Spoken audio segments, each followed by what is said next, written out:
अगर आप एक माता पिता हैं तो बहुत ही अच्छा, और अगर आप एक विद्यार्थी हैं जो इस बार 10वीं की परीक्षा की तैयारी कर रहे हैं, अगले साल 10वीं की परीक्षा देंगे, तो और भी बहुत बढ़िया।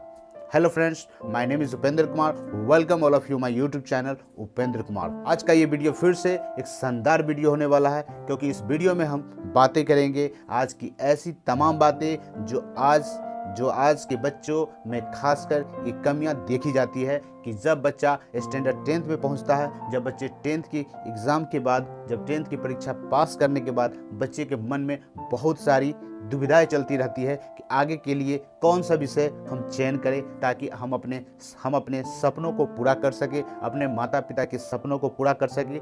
लेकिन मैं खासकर आप सभी पेरेंट्स से ये बातें आज करने की कोशिश करूंगा, कुछ उस बातों पे क्लास 10th के स्थितियों पर कुछ अध्ययन करने की कोशिश मैं करूंगा कि आखिर ऐसी क्या बातें हैं कि बच्चे न चाहते हुए भी अन्य विषयों का चयन कर लेते हैं, अन्य स्ट्रीम का, अन्य सब्जेक्ट का चयन कर लेते हैं, और फिर आगे चल के उन्हें खास दुविधाओं का सामना करना पड़ता है और उनका करियर लगभग ढूल सा जाता है। आपने देखा होगा कि बहुत से ऐसे इंजीनियरिंग करके भी आगे चल के उन्होंने आईएएस की तैयारी की। बहुत से ऐसे लड़कों को आपने देखा होगा कि बच्चों ने साइंस में रुचि दिखाने के बावजूद भी बच्चों ने आगे चलकर फिर से आर्ट्स का सहारा लिया। आखिर ऐसी क्या बात है?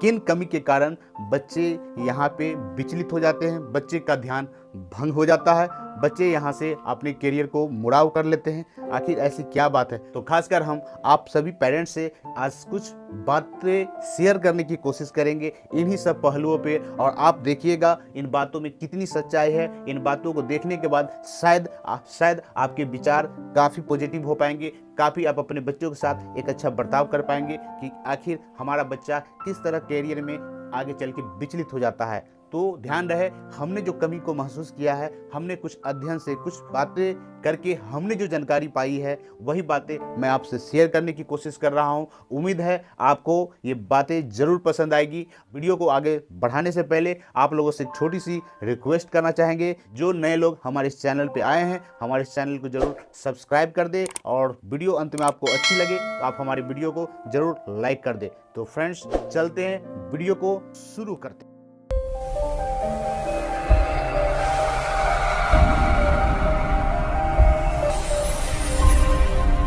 फ्रेंड्स, हर माता पिता का सपना होता है कि उसका बच्चा आगे बढ़े, उसका बच्चा आगे चल के डॉक्टर बने, उसका बच्चा आगे चल के इंजीनियर बने, उसका बच्चा कोई अन्य फील्ड में जाए। हर माँ बाप का सपना होता है, क्योंकि माता पिता, हर पेरेंट्स यही सोचते हैं कि उसका बच्चा सेटल हो जाए, अच्छे जॉब में जाए, अच्छे मनचाहे सपनों को पूरा करे। तो इन सब चीज़ों को पूरा करने से पहले, इन सब चीज़ को पूरा करने के लिए सही मार्गदर्शन, सही राह, सही विचार उसके मन में जगाना ज़रूरी होता है। अगर बच्चे अपने मन में क्लास 10th के वक्त ही अगर सही गोल सेटिंग कर लेते हैं, सही विचार कर लेते हैं, सही तरह से संपूर्ण तैयारी कर लेते हैं, तो आगे उनको कैरियर को बनाने में उन्हें ज़्यादा परेशानी नहीं होती। परेशानी कहाँ होती है, हम आज सिर्फ इन्हीं बातों पे विचार करने की कोशिश कर रहे हैं, इन्हीं बातों पे आपसे कुछ शेयर करने की कोशिश कर रहे हैं कि आखिर किन कमी के कारण आज के समय में अधिकांश बच्चे अपने कैरियर से विचलित हो जाते हैं। बच्चे को न चाहते हुए भी उस कैरियर को ज़बरदस्ती चयन करना पड़ता है। जो सबसे पहला, जो इन सब बातों को हमने जो गौर किया है, हमने जो अध्ययन किया है, हम आपके सामने रखने की कोशिश कर रहे हैं। और वो सबसे पहला जो वर्ड है वो है कन्फ्यूज़न। वो पहला वर्ड है कन्फ्यूज़न का। कन्फ्यूज़न की बातें मैं इसलिए कर रहा हूँ कि अक्सर बच्चे को इस बात की समझ ही नहीं हो पाती है कि हमारा किस विषय में, किस सब्जेक्ट में, किस स्ट्रीम में हमारा ज़्यादा रुचि है। हमें फिजिक्स में ज़्यादा रुचि है, केमिस्ट्री में ज़्यादा रुचि है, बायो में ज़्यादा रुचि है, मैथ में ज़्यादा रुचि है, या अन्य किसी हिस्ट्री, ज्योग्राफी, किसी अन्य विषय में ज़्यादा रुचि है। बच्चे तो क्लास 10 तक पहुंच जाते हैं, लेकिन उसके बाद उसे अंदर से इस बात की रुचि, इच्छाओं को वो समझ नहीं पाते हैं कि उनका किस विषय पे थोड़ा सा ज़्यादा पकड़ है, किस विषय पर उसे ज़्यादा रुचि है।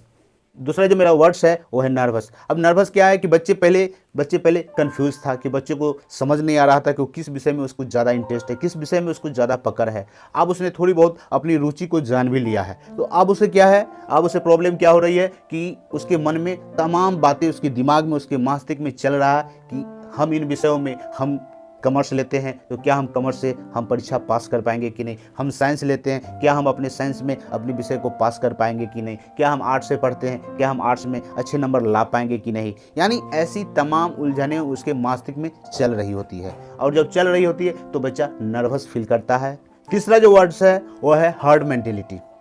ऐसे बहुत से बच्चे होते हैं, खासकर बहुत सारे ऐसे बच्चे को आप देख पाएंगे अपने अगल बगल में, ऐसे बच्चे जो अपने क्लास में अपने वर्ग के दोस्तों का विचार को ही अपना विचार समझने लगते हैं। अगर उसके वर्ग में उसके प्रिय दोस्त कुछ दोस्त अगर अन्य विषयों का चयन करता, मान लीजिए आपका बच्चा आर्ट्स में इंटरेस्ट रख लिया, आर्ट्स में पढ़ने की रुचि बना लिया, आपका बच्चा आर्ट्स स्ट्रीम से पढ़ने का विचार बना लिया, अब उसके क्लास के वर्ग के जो भी दोस्त है, उसके प्रिय दोस्त है, उसने साइंस लेना ज़्यादा बेहतरीन समझा, उसे साइंस में ज़्यादा इंटरेस्ट रहा, तो उसे देखकर आपके लड़के का विचार भी बदल गया। दोस्तों के विचार को देखा देखी करके अपने विचार को बदल लेना, यानी दोस्त ने जिस विषय को चयन किया हम भी उस विषय से पढ़ाई जारी करेंगे, ऐसी गलती।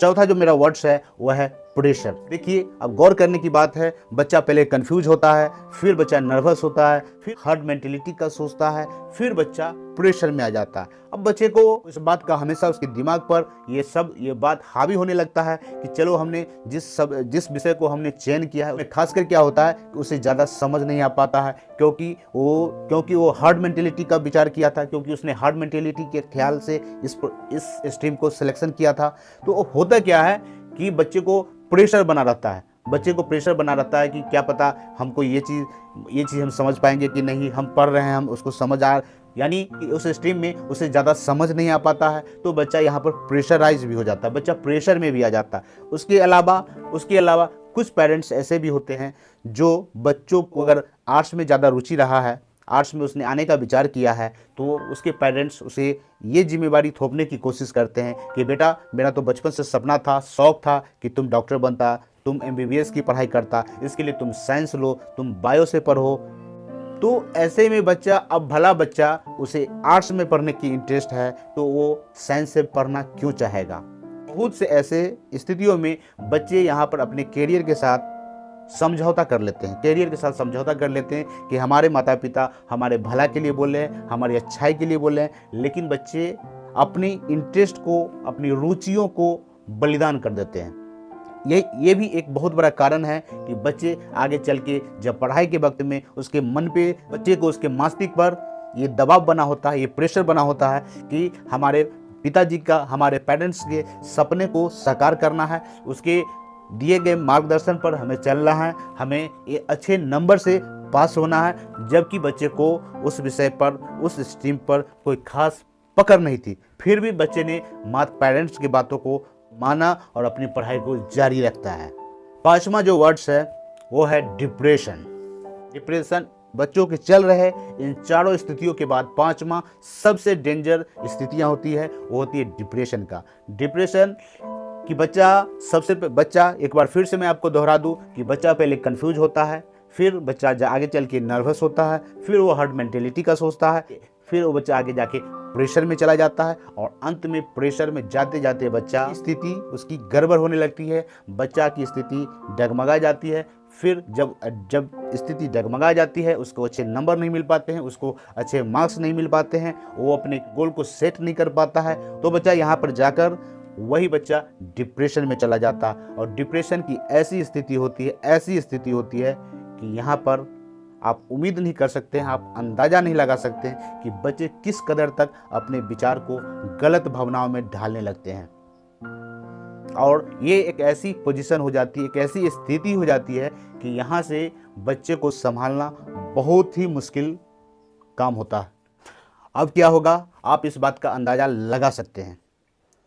रिसर्च के अध्ययन के मुताबिक, दुनिया के रिसर्च के अध्ययन के मुताबिक, जो बड़े विशेषज्ञ इस बारे में कहते आए हैं कि दुनिया के हर बच्चों में हर तरह की प्रतिभा होती है, हर तरह के उसके IQ लेवल होते हैं, हर तरह की उसकी समझ होती है, लेकिन ये बात पक्का है कि हर बच्चों में एक प्रतिभा जरूर छिपी होती है, और उस प्रतिभा को आपको पहचानना बहुत ज़रूरी होता है। अगर आप उसकी प्रतिभा को, उसकी रुचि को, उसके विचार को अगर आप समझ लेते हैं तो आपके लिए बहुत ही आसान सा हो जाता है, बहुत ही आसान सा हो जाता है उसके कैरियर में एक बहुत बड़ा रास्ता दिखाने का।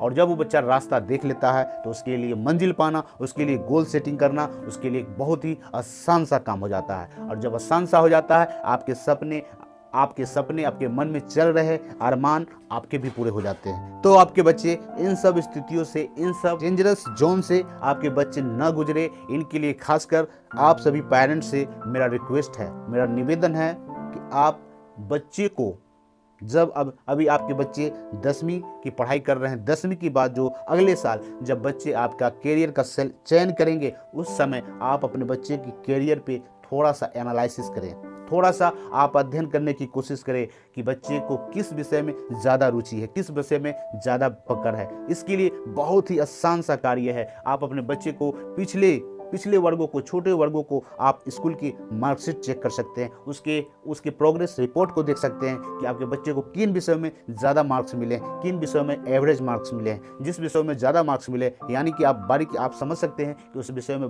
आपके बच्चे का ज़्यादा पकड़ है।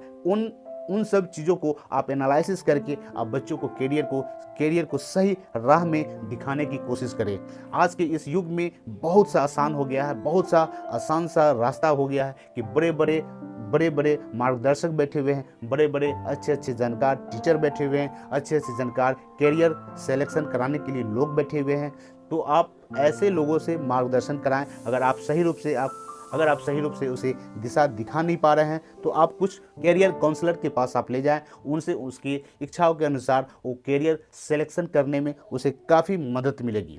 तो आई होप ये वीडियो काफ़ी आप लोगों को नॉलेजेबल लगा होगा, काफ़ी हेल्पफुल लगा होगा। तो आप हमारी इस वीडियो को ज़रूर लाइक करें और जो लोग भी हमारे इस चैनल पे आए हैं, हमारे चैनल को ज़रूर सब्सक्राइब करें ताकि ऐसे शानदार वीडियो की नोटिफिकेशन आपको जाती रहे। तो इस वीडियो में इतना ही। अगले वीडियो में फिर एक अच्छी जानकारी लेकर आप लोगों से फिर मिलने की कोशिश करते हैं। तो इस वीडियो में इतना ही। अभी के लिए नमस्कार।